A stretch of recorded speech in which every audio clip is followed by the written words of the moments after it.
There go the Twitter alerts. YouTube says it's receiving our content. Oh, look at that. I see my face on the screen. We're live.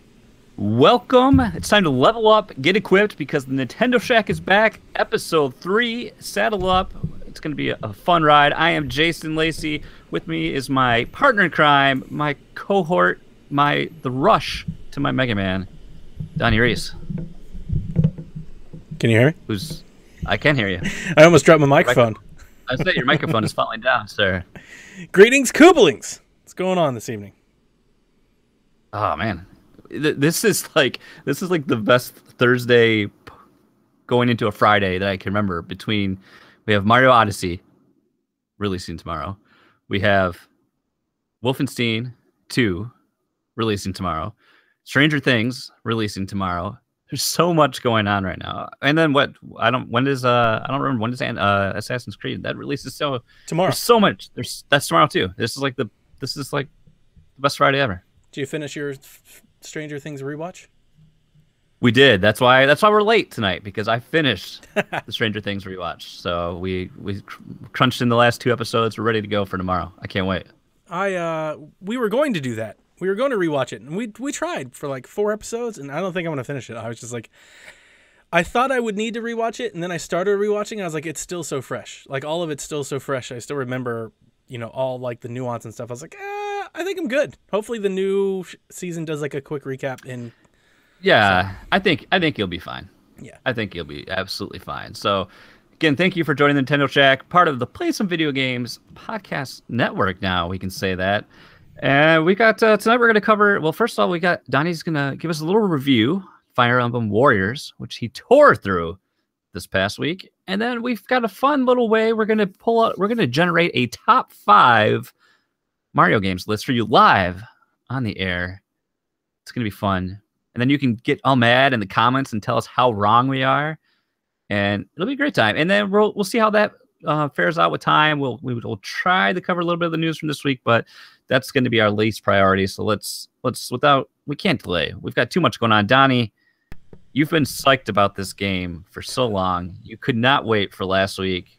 Fire Emblem Warriors, you got it in your hands, and you really dove into it. I told you I was going to try to beat it in the weekend, and I did. You did? I did. You did? I got through the campaign. Well, beat it is subjective. I got through the campaign, the story mode, in 14 and a half hours. And I am over 20 hours played. So I've already put in, I think I'm 25 hours by this. I'd have to pull up the Nintendo Switch. I was doing the parenting app until about hour 22, I think, is when I stopped paying attention. But yeah. Yeah.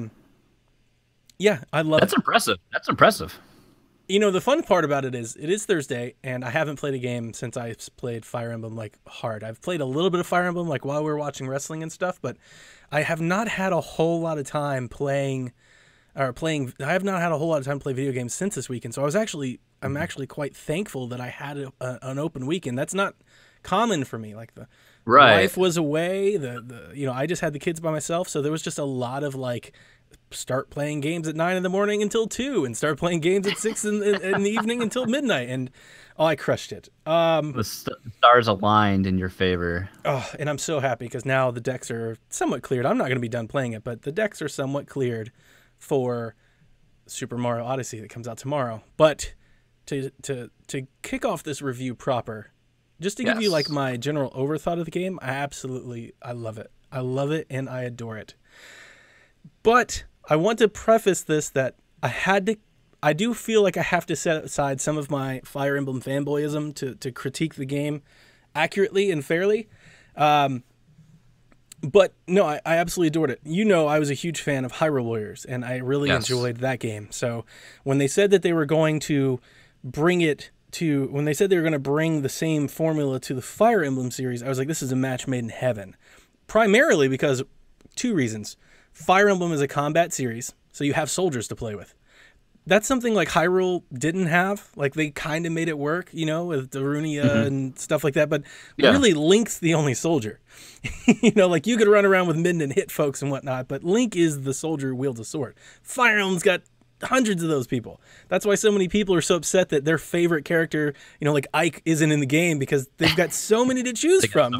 There's just tons and tons and tons of swords and all that.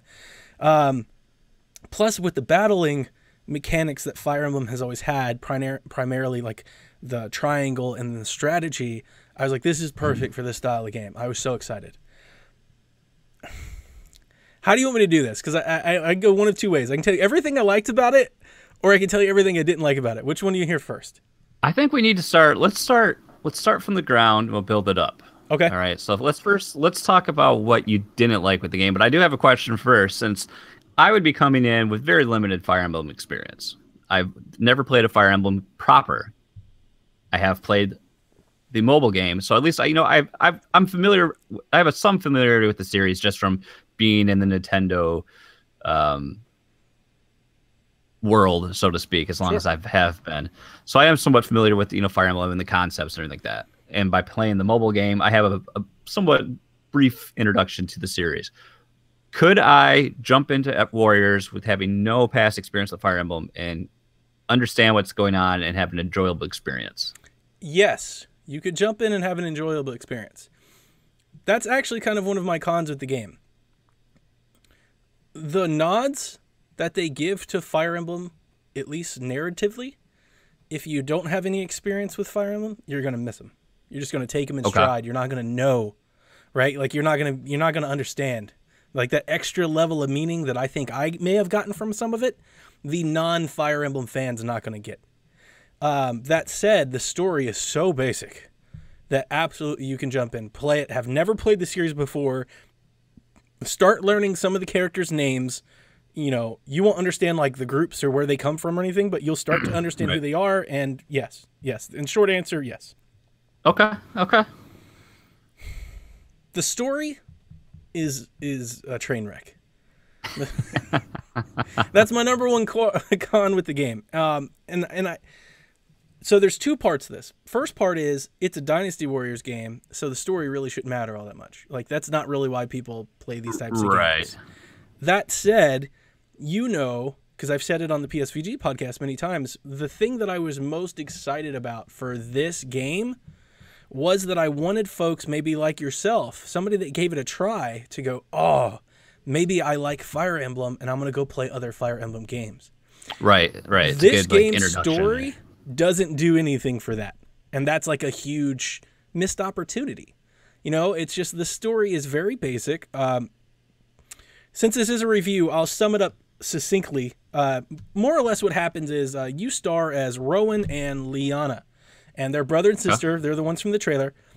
Mm-hmm. And there's this king who's like opening this portal to raise like the evil dragon of old. And, he attacks the castle and that's it. You escape. Your mom doesn't. And then I still don't quite understand it. I even looked it up. I really don't understand how the other heroes from other timelines appear.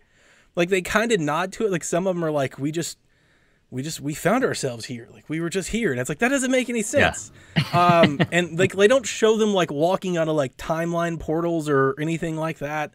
It's still kind of, it's bad. It's real bad how they tie it all together.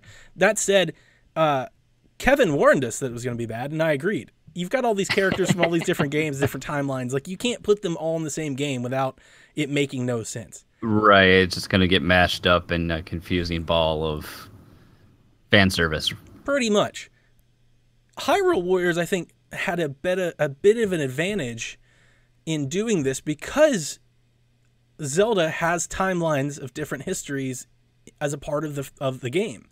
So, like, there is the whole Link is a time traveler and has different, dimensions and all that. Like, they could riff off of some of that and people might have enjoyed it, whereas Fire Emblem really doesn't.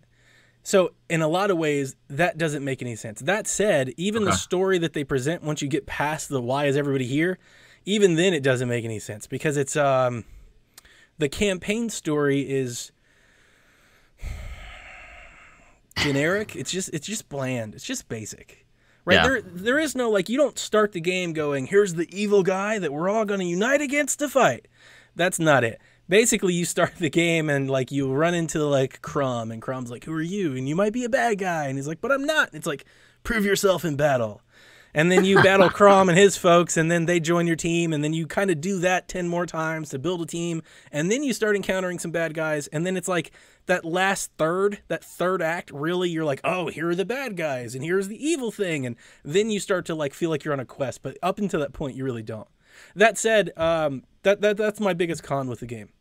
Okay. It doesn't ruin the experience at all, though. I want to say that the performance of the game is fantastic. It looks and runs incredibly.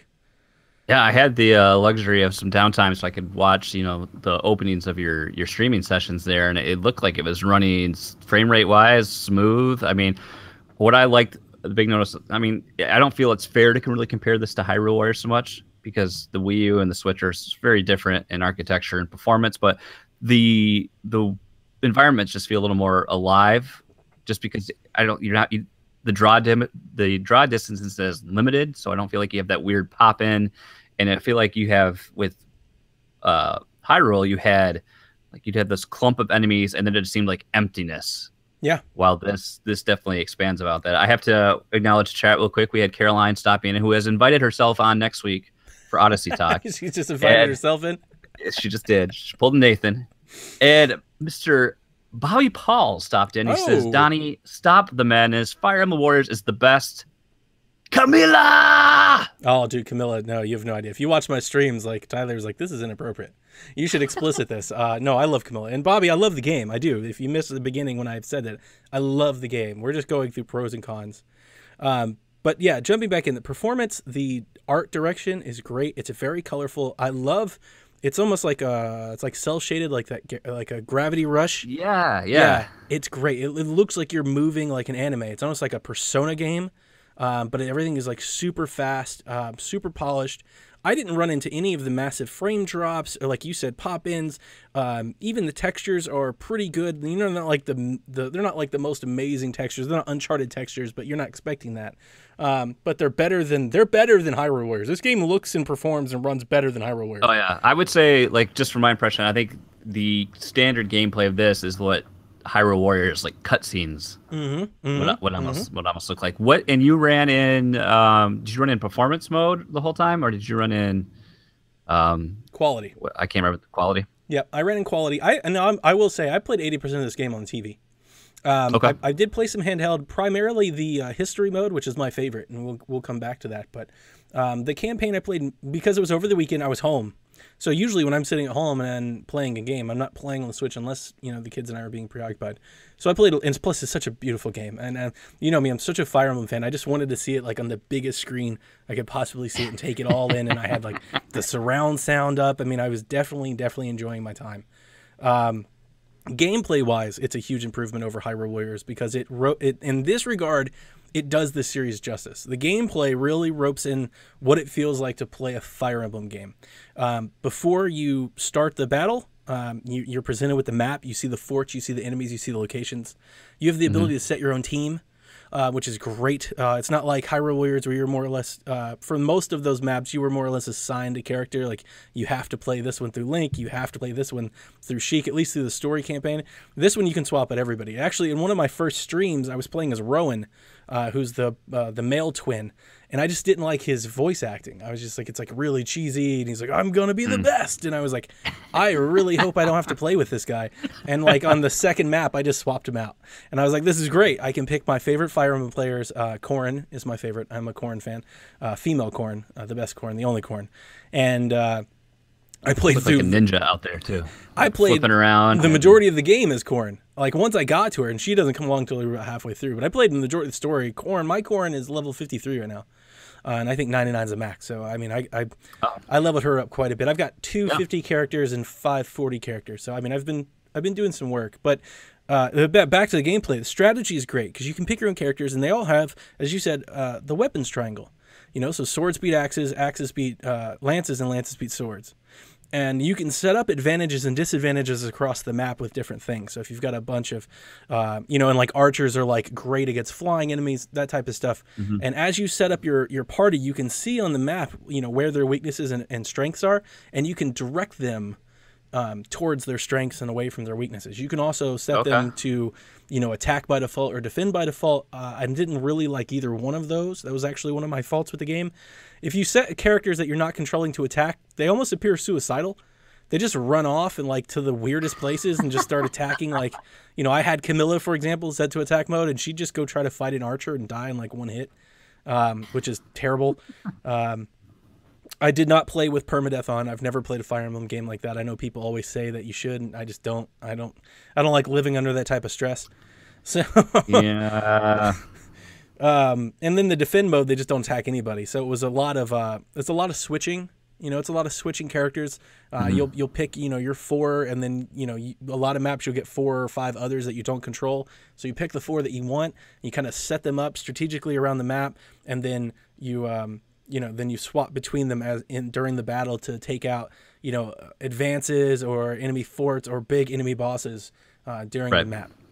So in that regard, I very, very, very much. I think that's my biggest takeaway from the game is I absolutely loved the Fire Emblem twist on the back end from setting up the strategy part of it. That was great. One of the things I didn't like was the Dynasty Warriors part. If you remember in Hyrule Warriors, you had to unlock all your combos. Yes. You have to do that here too. The difference is in Hyrule Warriors, I really think we were, at least from my memory of Hyrule Warriors, I think I maybe tried to level up 5 or 6 characters. I primarily played as maybe 3 or 4. I wasn't playing in parties of 20. I've got over 20 characters. So combing through every character's menu to unlock their combos and all that. Yes. Yeah, there's a lot of that. And you almost do it I did it between every battle. There is no unlock all available crests with materials button. You have to manually go through them all. So they have a combos button. Then they have health, health medicinal, not combos, but advantages. And then they have specials and class changes. And all of them are 3 separate menus with 3 separate trees and all. Yeah, it's tedious to say the least. I don't think anybody that's not a Fire Emblem fan would really appreciate that part of the game. Trying to remember if I had anything else before we move on to our next topic. But, I mean, more or less, like I said, I love the game. And I do feel like my love of the Fire Emblem series gives me a lot more than somebody that doesn't have it, which is to be expected. The game has tremendous fan service. If you're a Fire Emblem fan, you're going to see it, especially if you do the support characters. On the battlefield, you can join characters together to pair in a team.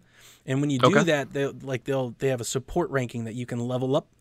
And when you level them up to a max, I've only done 2, but they have their own separate cutscenes, and they'll talk about things like the one with I think it's Robin and Marth, or Crumb, I can't remember. But they'll bring back stories of past games and experiences they had in the other games if you played them, which is great, especially because these cutscenes are really, really good in terms of the dialogue and the nature and the Easter eggs and the nods back to the series that come before you. My favorite part of the game, though, is hands down history mode. Do you know what that is? That's like adventure mode. I saw it from Game Explain's review, and they talked about. I think it was Derek that did the review on that, and he spent a little time and talked about how I think that was the mode he preferred as well. Yeah, history mode is great because it's in the era. That's similar to adventure mode in Hyrule Warriors, right? Kinda, not really. Because that's the thing. It is the same thing. It's a map, right, that is full of little battles. Right, so at the basis, that's what adventure mode was. Whereas adventure mode in Hyrule Warriors was more about finding secrets. It was all like that NES Zelda, you could blow up the walls and find the keys and that stuff. I haven't found any of that going on right now. These are all era specific to the Fire Emblem game. So there's a path for each Fire Emblem game. So there's a Fates path and an Awakening path and a Echoes path. And when you jump into those paths, they have their own adventure map with 20, 30 battles on it. They don't all start with 20 or 30. It may start with 8, and then reinforcements come, and then bosses come, and that type of stuff. But as you work your way through it, you're kind of within that era. So the dialogue, the boss or the evil guy in there is from that era. He's referring to the game that came before it.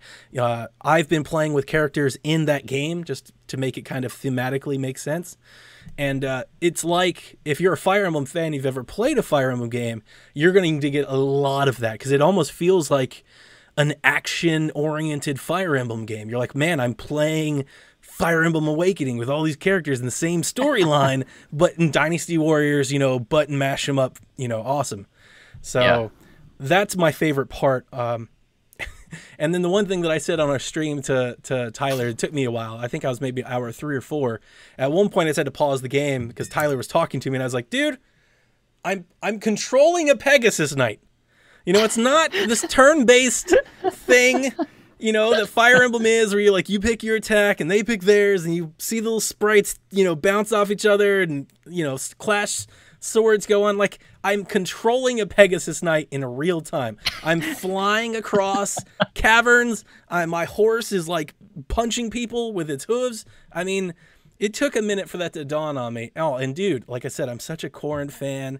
She's got her long, like, beautiful hair. She does like her dragon thing. She jumps in the air. She does her dragon, you know, thing with the spear. Or as Bobby said, Camilla, you know, the seductress of Fire Emblem, with her purple hair and her her get up. Like, let's just say that. You That's a good way to leave it. Get up. There you go. Yeah. Her flying around, and you just dominate in real time, and it's very rewarding, especially if you're a Fire Emblem fan. I think that's the thing.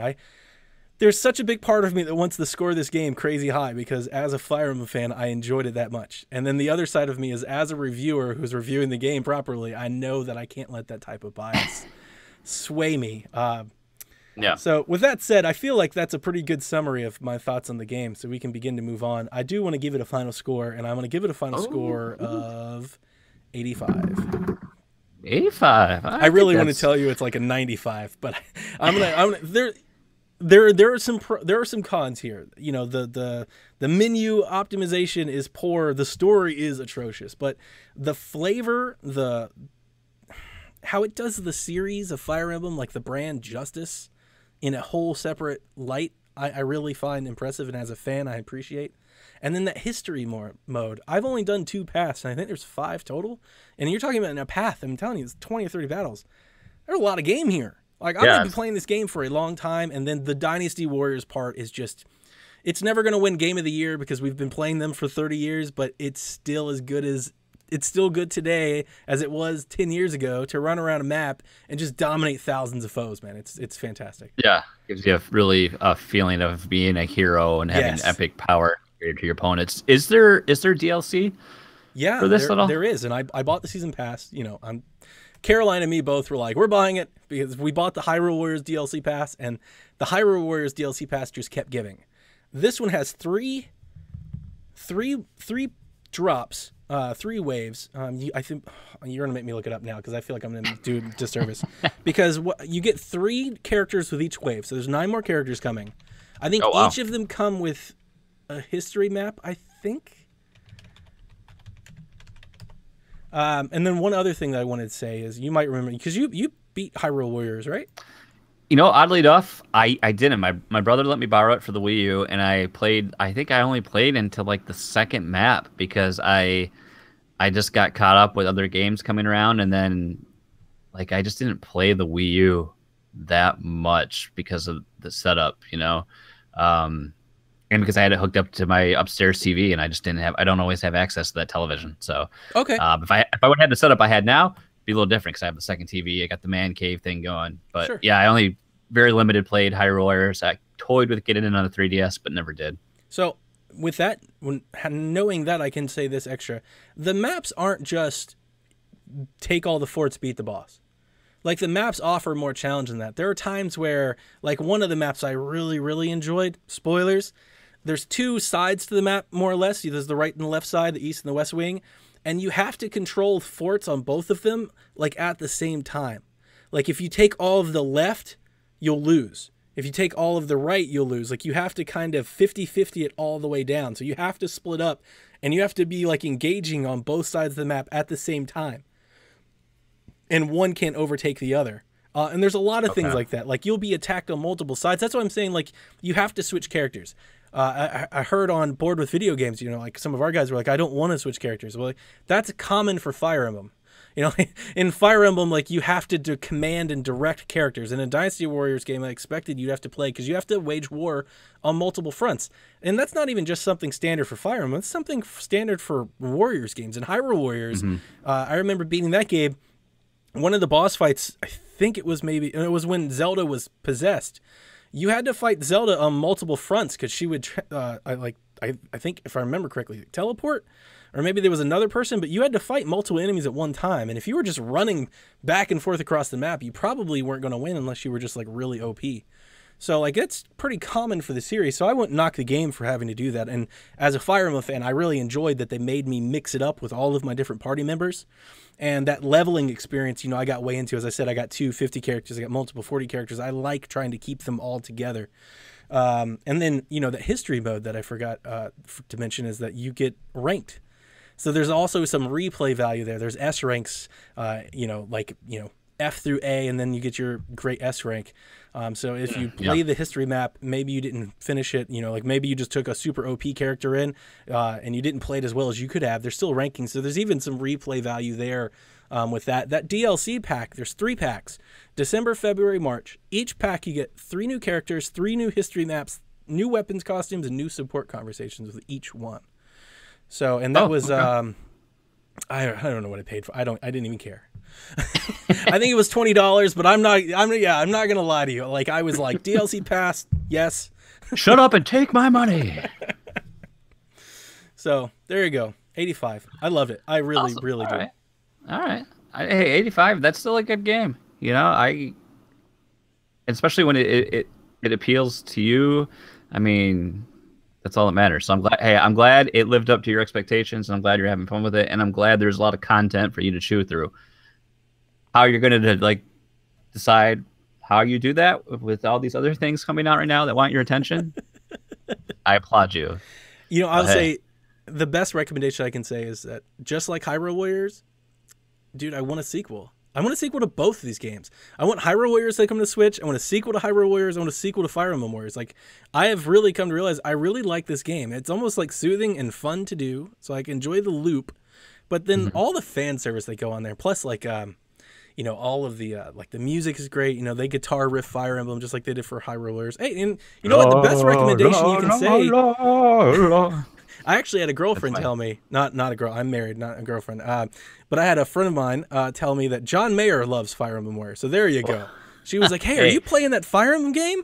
John Mayer likes that game.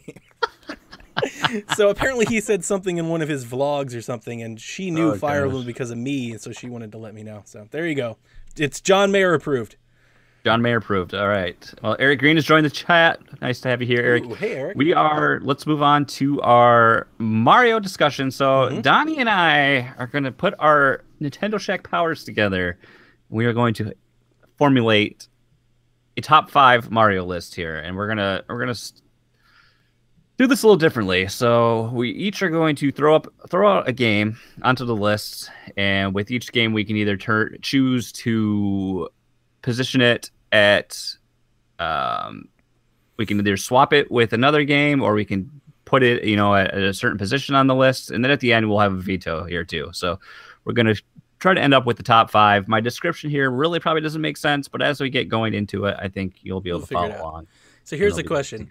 Do you want the number 1 pick, or do you want the final veto? Because the number 1 pick really gets 3 picks, right? You'll get 1, 3, and 5. But the person that doesn't take the number 1 pick will get the final veto. So he probably has more say on the list overall. I honestly feel like I shouldn't have the most say, because I think you are a little more versed in the Mario series overall than what myself personally is. Okay. I was willing to give you that final veto. Just to put that Jason flair on it. I've talked so much already. The people demand it, Donnie. Okay. Your stock's rising. Okay, we'll see. We'll see after this list. You're a jump up superstar. Okay, so let's kick it off, man. You get first pick. Top 5 Mario games. I'm gonna write this down so we can try to keep track. Yeah, I've got a Google Doc going too. All right, I think my first pick I'm putting up there is I'm just gonna go with the surefire one, and that's gonna be Super Mario World. Super Mario World. All right, so that's on the list, and because it's the only pick, it's right now it's number one. Really, number one. Okay. So we didn't really talk about this. We just said it would be fun. We wanted to do it. Do you want to talk about Super Mario World like while we pick, or do you want to wait until we're done? No, I'll give you. I think we should give a brief reason why it's on the list. So in my, and this is funny because this is coming from a guy that has played Super Mario World only a handful of times. I've never actually owned the game until now. I have it on the Super Nintendo Entertainment System Classic Micro Console Super Hyper Alpha Edition, and I have it on the 3DS. But I feel like it took everything that was built upon with the NES Mario games and perfected it and gave it, with that technological jump from 8-bit to 16-bit gaming, really is like the pure essence of 2D side-scrolling Mario. This is like the pinnacle of that experience. And I could almost say this is probably one of the best 2D platformers probably still that you can play. There's a lot there. And for me, not even like playing that game, I know almost every single sound, like levels, music, like that whole score to that game is iconic too. And that's a big thing for me with games. It's not just, the gameplay experience itself, but like the music and that stuff around it really resonates with me usually. And I just think it's deserving of being a top 5. Okay. I don't disagree with it. All the things you said are fantastic. I do disagree with its placement. But before I knock it down a peg, I'm going to say that I love Super Mario World for all the things you said. Plus, it's like really the first Mario game that really got explorative. It's got like secret keys and all the different mansions, the different paths that you could take, and it really kind of leaned into that exploration. And for that, and the music. And the music at Super Mario World is just iconic. It'll never be old. And the sound effects, not just the music, but the whole sound design of that game is just fantastic. However, that said, Super Mario 3 is the best Mario game of all time. So that's going at number. That's going in at number Super 1. Mario 3 ahead of Super Mario World. Both of them have their merit. I give them that. Super Mario, and I was I was you. It wasn't even a year and a half ago. Super Mario World's the best Mario game of all time.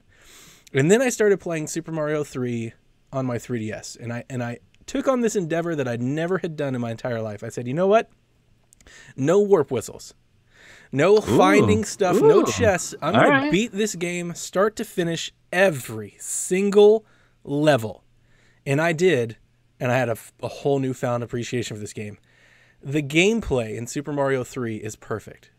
When you compare it against Super Mario World, it's got more worlds, it's got more levels.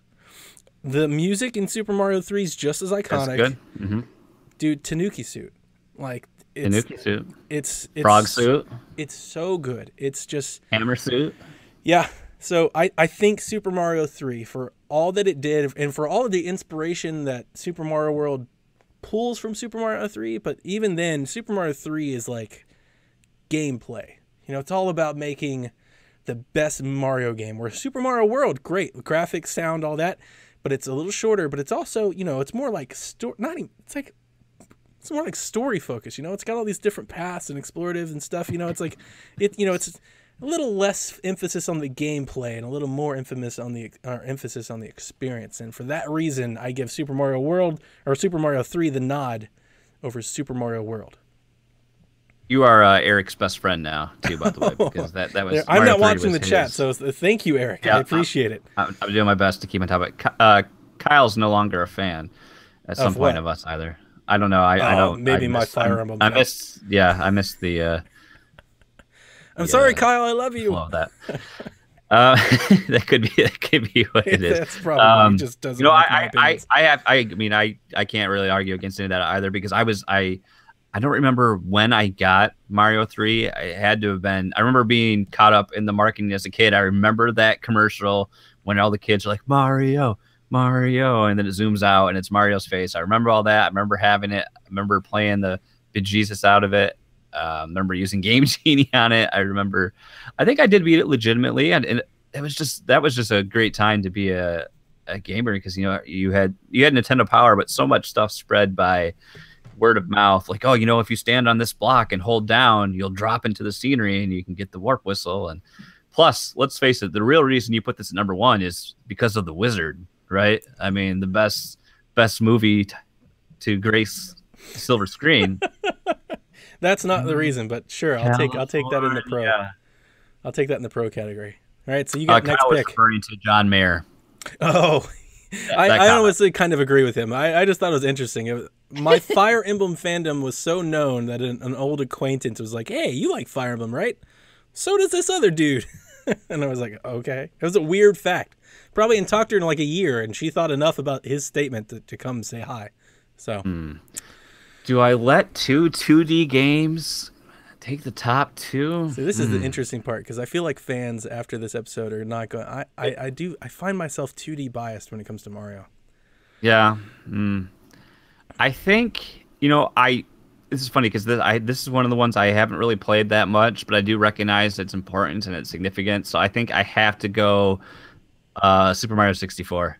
I'm gonna put that at number 3. Number 3, 64. Now, again, I can say the same things I've said about what I said about Super Mario World.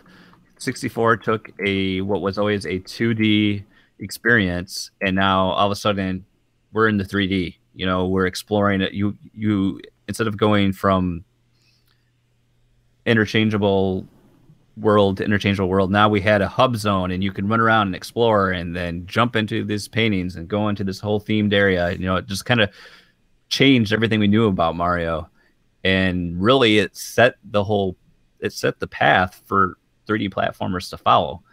And again, it's so funny for me to say this because I haven't played this game so much, but again, iconic scores, great level design, varied gameplay experiences, and everything that we've come to expect from Mario now. The idea of having to collect hunt everywhere for collectibles and things of that nature. I just think it's another complete game, which I think we've come to expect with Mario as a franchise. Some of the things I'd like to jump off of that, I think 64 is probably one of the most impactful Mario games. It's definitely along like the benchmark. Like, there are great Mario games. Most all of them are really good, but there are standouts. Super Mario 3, Super Mario World, Galaxy, 64. These are standouts. These are ones that are better than most. With 64, the impact that 64 had on game design and gameplay, you think about like the camera, that wasn't something that was very common back then. Like Zelda, pulled the Z move and all that, and like how many games let you lock on in a 3D space, like all of that really came from that. Mario's movements, like his triple jump and like his I don't know, like his squat. Come on, we got the best part. We got the waha. Yeah. Yep. And like the slide, the amount of sliding, like how many, I'm not sure, like my wife and daughter still to this day love doing that penguin level.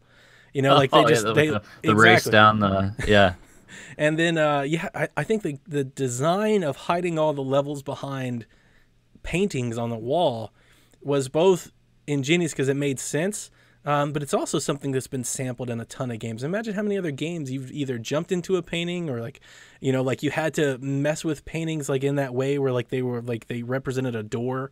It was like above and beyond just like the Resident Evil door cutscene animation. Like so you could actually jump in.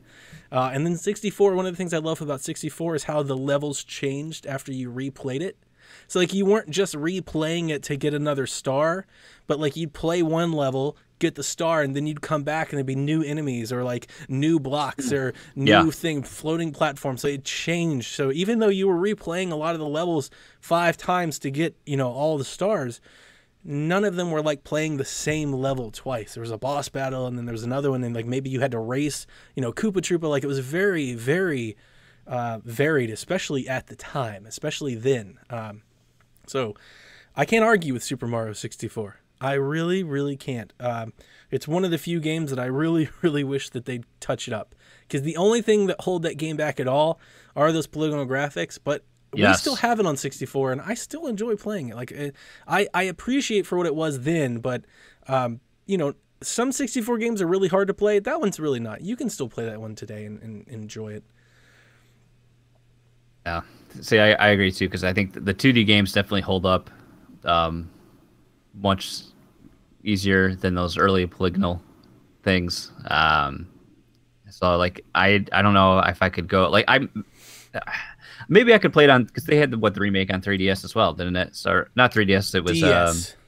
on the DS, which is gonna be a little bit of an improvement. But I don't know. Like I was talking, I think I said this in our chat today in Discord. It's like we've been talking about a Zelda HD collection, but I would love a Mario HD collection because there's so many Mario games. I admit, this is the only detractor of me on this list is I didn't have a Wii, so I didn't get to experience Galaxy or Galaxy 2. So I'd love a chance to go back and play those, and even give 64 a more proper run because I just don't want to do it with 64 style graphics. Okay, so here's where I upset people because it's my pick, right?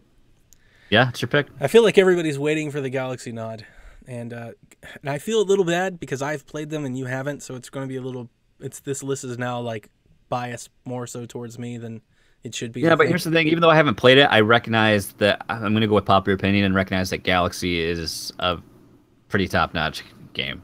Okay, save that veto vote. I'm not like incredibly over the moon about Galaxy like most people are. I like it. Don't get me wrong. I mean, I like all Mario games. Like, I can't say that Mario games are like pizza. Like, they come in all different flavors. They're all good. Like, it's all good. I'm Galaxy. I mean, I was there day one with Galaxy. I really enjoyed Galaxy. Galaxy just never sat with me like long term. Galaxy isn't one that I go back and replay. Like I replay Super Mario 3 in a World and 64. Like I don't have that nostalgic tie or that fascination with that game. Like, it was a game that I played. I enjoyed it. I loved what it did with the environment and the space. I think it's the controls. I really think that might be it. Like, I just don't want to waggle anymore. Like, there's not a whole lot of games that I'm doing that. And I really feel like that might be the differentiation because it is a great game. It still looks great. Like, even on Wii U Virtual Console, like, it still looks good, even though it was in standard definition. Like, there's nothing wrong with the way it holds up. It's just, I don't really know, but it's not one of my top 5 Mario games, so it's not something I'm going to put on this list. But I'm going to put on the list Yoshi's Island, which I absolutely, I mean, I said it, Super NES. Yeah, I love me some Yoshi's Island. I haven't played this yet. I'm looking forward to play it. You owe it to yourself to play it and try to beat it. I know Kevin hates whining Mario. He hates Baby Mario, and I get that. It stars Yoshi, but the art style is just, it's so good. That is a game that holds up forever. Like, as long as you can play it on a screen, it's going to hold up because the art style is great. But like the throwing mechanic and the flutter jump, the level design, the verticality that the levels have, the story that it tells, all of the different characters it ropes in, the twist on the Mario formula, I adore it. Yoshi's Island's one of my favorite ones. I'll stick it behind 64 at number 4. I wish I could add to your conversation of Yoshi's Island in any way, shape, or form, but all I could remember is the some of the marketing from as a kid for it, and what that used. Did that use the Super FX? Now you're talking about a time and era that I have very little memory from, so I don't remember. I probably didn't play it until much years later after you did. Yeah, so I'll definitely have to set like once I get through Star Fox, and I think I'll probably hit up Secret of Mana next. Then I'll probably maybe I'll hit up Yoshi's Island after that and carve out some time to actually. If it's recommended for a Donnie Reese, I mean, gotta play it. It's gotta be worth my time, right? Mm-hmm. Oh boy, this is where it gets a little sticky because I don't. Like, my gut would be like, well, this is a list, but you don't have Galaxy or on there anyway. Yeah, I feel you. I know what you're going through. Yeah, and I haven't played. I haven't played it, so I can't personally put it there.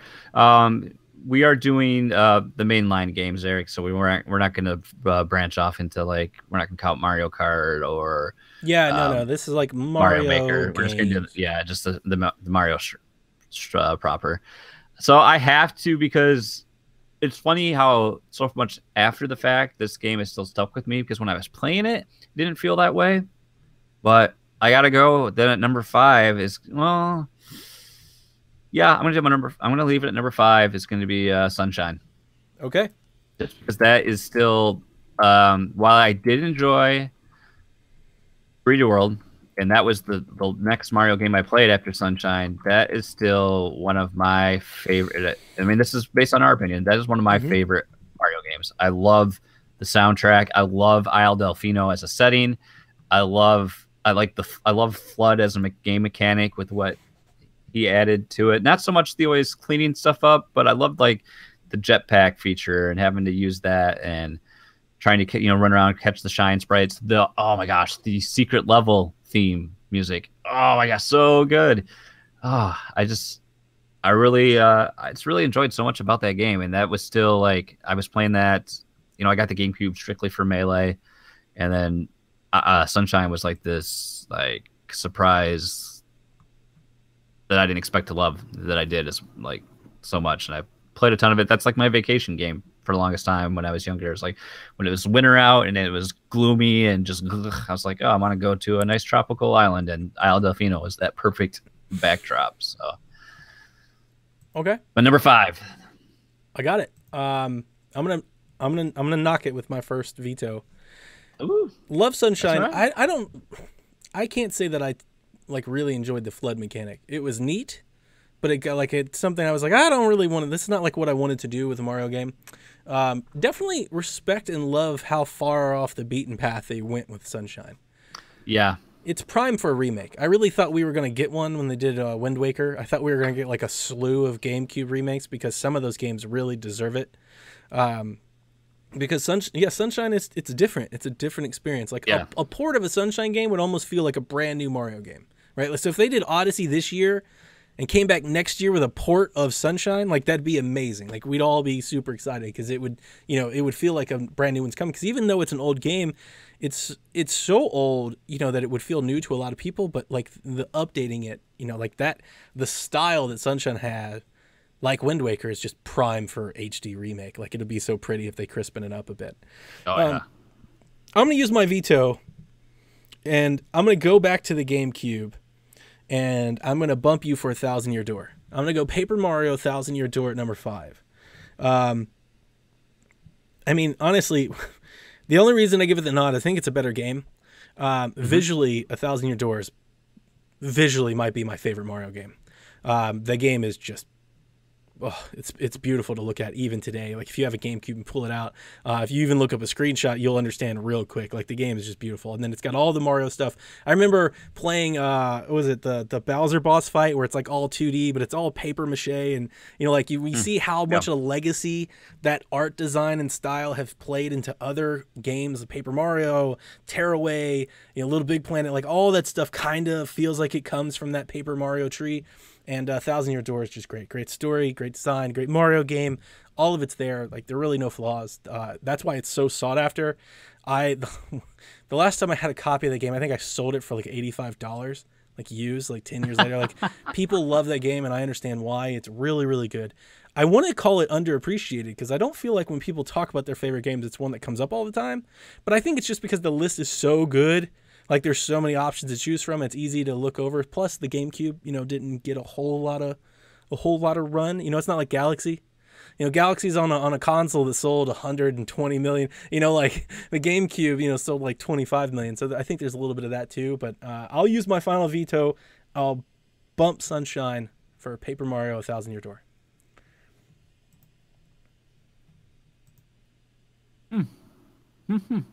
I wish again. I didn't play it. Don't know why I didn't play it. I don't. I think I was in a weird spot with GameCube because I was like in a spot where I was getting back into. I was dabbling into PC gaming, and it was like when I got out of GameCube, it's when I got like laser focused on PC gaming for the next 5 to however many years until I picked up the 360.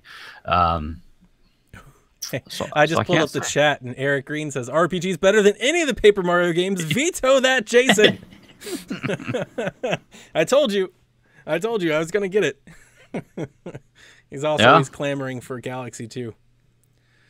Well, I think what's nice, so this is going to be our list, but what's nice though is that we don't have. Oh, you have a veto. Galaxy. Oh, I have a veto. Yeah, still you too? have a veto. I used mine. I was supposed to hold mine first, so you were going to do the pick, veto, and then I veto. I'm giving you the final veto. Oh gosh. Just because you went with Sunshine, I almost felt like I was gonna expect that when I was. Hmm. Super Mario RPG is a good game, but Galaxy 2 is I a good game. don't. Yeah, and Super I've Mario played. Bros. U is a great game that gets over. The Super Mario Bros. U was awesome. I loved that too. The 2D one was great. 3D Land just kind of fit in, but Mario Bros. U was really good. Hmm. 3D Land with the 3D stuff, that's a really good one. Yeah. You can choose. I don't know which you one. can choose not to veto. Like that is also an option. Well, that's the problem here because I feel like if whatever I'm vetoing here or whatever I would put in its place is a game that I haven't personally played enough to warrant that, move. I've played Galaxy 2 for an hour when I got it on Wii U when it came to the Wii Virtual Console or whatever that was deal they gave us, and so I can't it wouldn't be right for me to put it there. While I have played Super Mario RPG, I never played all of Super Mario RPG, so I can't put that on there. So that would leave me with the only that would be my question. Does the original Super Mario Brothers warrant to be in the top 5? No. While it is a landmark game, it is. That game single-handedly saved video games. You can make that claim that it saved the industry. I mean, yes. Impact, one of the most influential or impactful games ever created. Yes. Doesn't deserve not best Mario game. No, not best Mario game. And definitely not Mario 2, Toki Toki Panic. Yeah, definitely not that one. Definitely not 3D World. 3D World's good, no, but it's just 3D World's good, but it's not great. I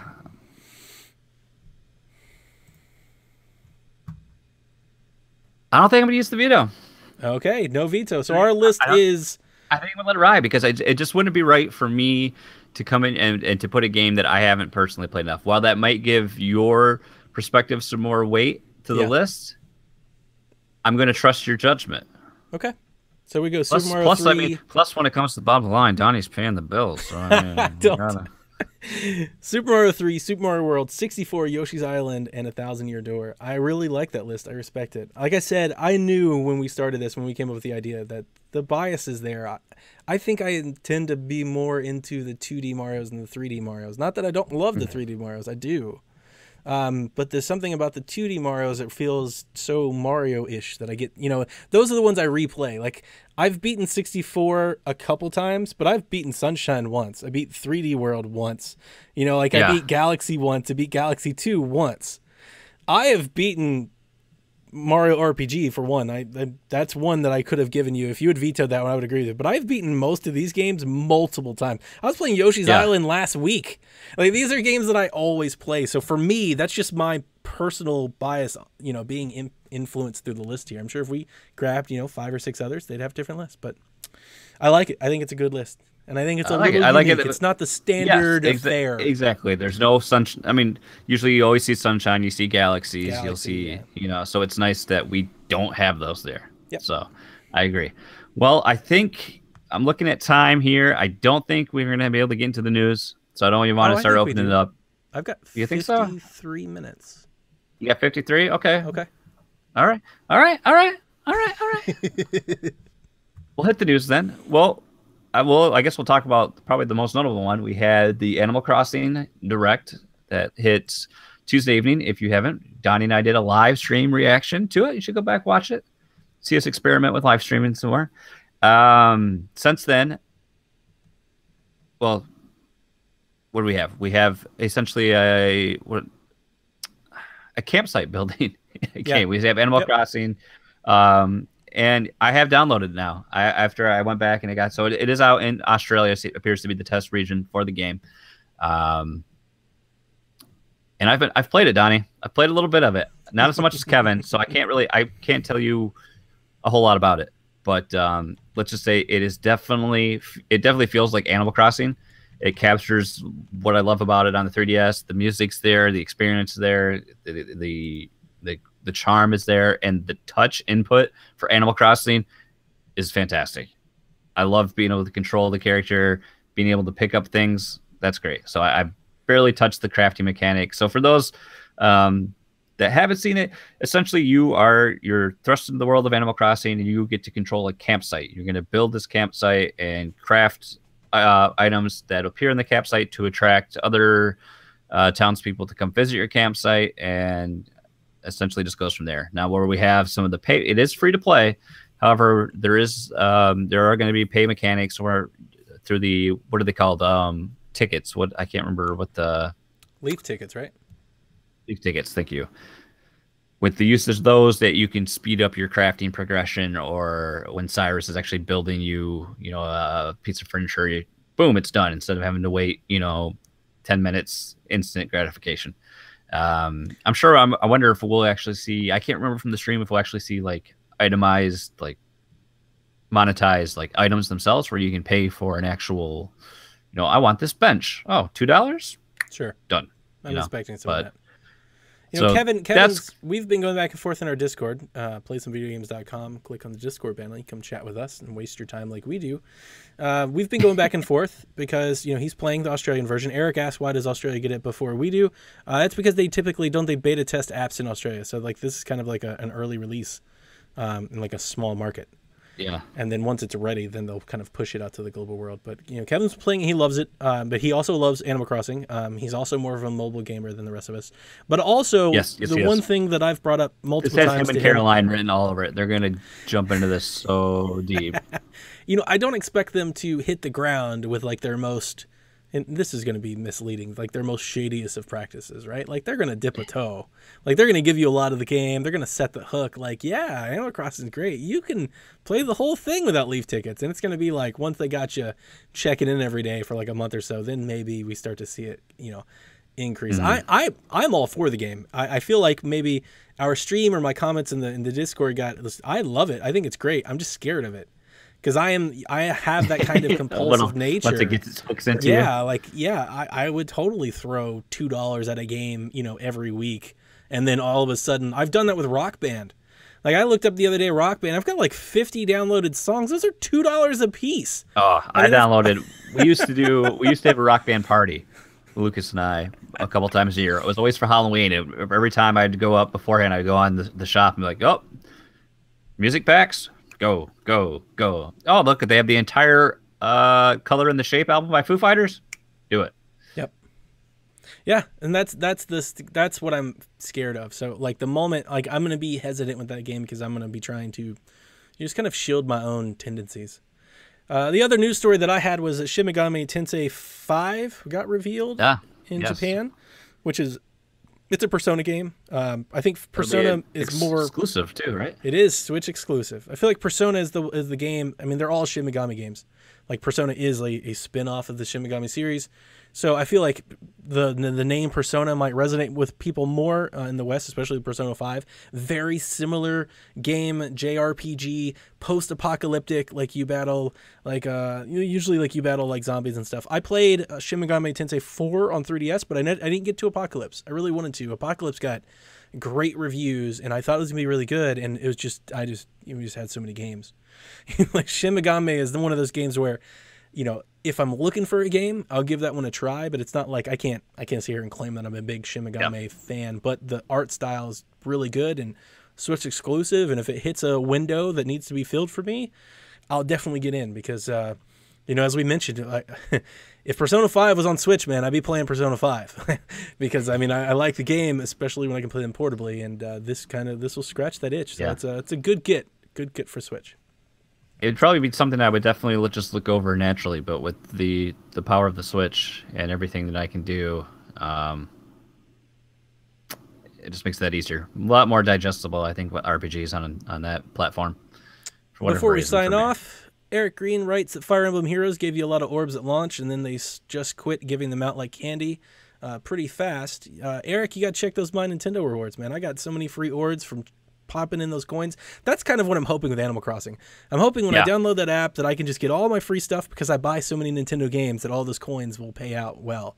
Because Yep. that's great. Like that digital currency, if I can use the Nintendo stuff that I'm already buying and those coins and all that for Animal Crossing, and I have to spend my own money because I am a big fan or a constant customer. Yeah, I'm into that. That sounds amazing. Yeah, and I would agree with that. I'm hoping too, but they have the My Nintendo linkage that maybe we'll see whenever there is an Animal Crossing on the Switch. Maybe they'll somehow communicate with one another. I'd just to see if they would do something like that with Fire Emblem Heroes too, and have somehow give that some tie-in into Fire Emblem Warriors too. Like if you get some sort of cross compatibility with just even if it's something simple like getting you some items or some sort of assist things. I don't know. Just kind of a cool thing to build on. And here's the last thing I want to mention too. Spoiler alert: Mario Odyssey is reviewing well. Shocking, I know.